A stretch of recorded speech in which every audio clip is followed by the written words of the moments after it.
combination. So I just mixed them up, heated them up first, then mixed them up, made sure that they were all the way melted down. Took a little bit of time. This is a pretty lengthy process.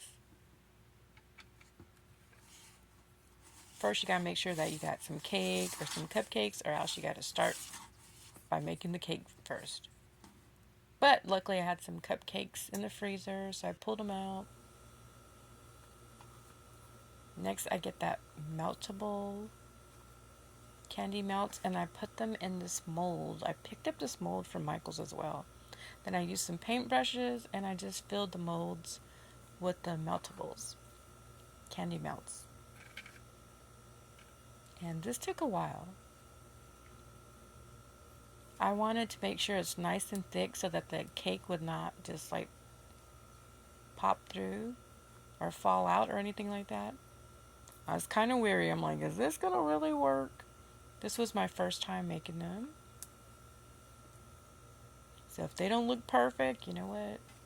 I tried. It's my first time trying. So yeah, just throw a lot of frosting in there.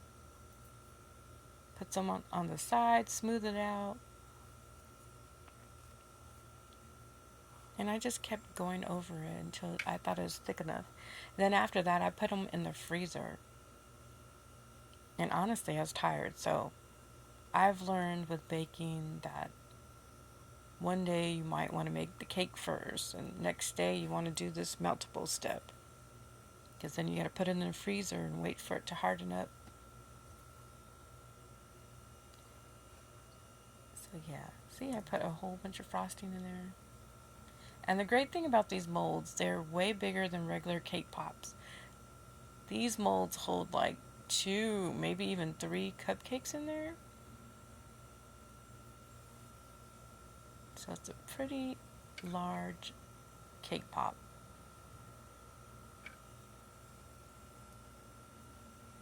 It's way bigger than the ones that are at Starbucks. So this is my first batch of blue ones.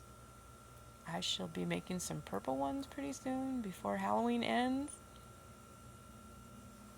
You guys will have to remind me to do that.